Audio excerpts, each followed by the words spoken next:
राज ठाकरे चोक्कलिंगम यांच्याशी संवाद साधत असल्याची तर शिष्टमंडळ या ठिकाणी आता बैठकीनंतर उद्धव ठाकरे यांनी हात जोडून नमस्कार केलेला आहे चोक्कलिंगम यांना।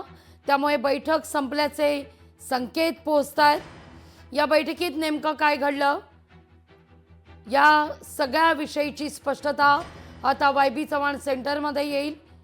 या बैठकीनंतर या मुख्य दालनातून मवियाचे वरिष्ठ नेते, मनसेचे वरिष्ठ नेते आता वाय.बी. चव्हाण सेंटरच्या दिशेनं निघत असल्याची ही दृश्य आपण पाहतोय।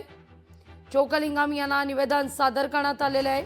शिष्टमंडळाची आयोगासोबतची बैठक संपली आहे। या घडीची महत्त्वाची बातमी, शिष्टमंडळाची आयोगासोबतची बैठक ही संपली आहे। साधारणतः 12:38 या बैठकीला सुरुवात झाली। त्यानंतर 2:02 ही बैठक संपलेली आहे। दीड तास जवळपास आपण म्हणूया, दीड तासाहून अधिक काळ ही बैठक सुरू होती। थोड्याच वेळात आता संयुक्त पत्रकार परिषद होईल। शरद पवार या बैठकीतून बाहेर पडत असल्याची दृश्य, जितेंद्र आव्हाड राष्ट्रवादी काँग्रेसचे वरिष्ठ नेते तर बैठक संपल्यानंतर बाळासाहेब थोरात देखील बाहेर पडलेले आहेत। थोड्याच वेळात वाय.बी. चव्हाण सेंटर या ठिकाणी पत्रकार परिषद सुरू होईल।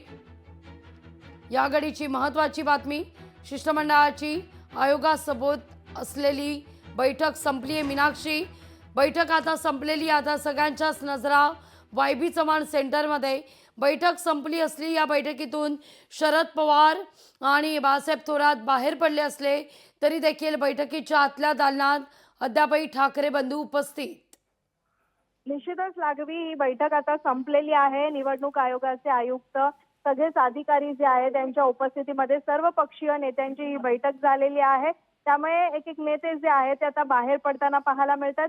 आता संयुक्त पत्रकार परिषद जी आहे ती या सर्व पक्षीय नेत्यांची वाय.बी. चव्हाण सेंटर इथे होणार आहे। त्यामुळे इथून निघताच वाय.बी. चव्हाण सेंटर या ठिकाणी पत्रकार परिषद होणार आहे आणि याच पत्रकार परिषद मधला नेमके काय काय मुद्दे उपस्थित करण्यात आले आणि त्याला निवडणूक आयोगाच्या अधिकाऱ्यांनी कसं प्रत्युत्तर दिलं, काय काय प्रश्न घेण्यात आले होते आणि उद्या होणारी पुन्हा बैठक, या बैठकीमध्ये नेमके काय काय मुद्दे उपस्थित करता येतील यावरती एकंदरीतच चर्चा होईल आणि या पत्रकार परिषद मधला नेमका आता काय या सर्वच पक्ष माफ करा, काही सेकंद थांबवते।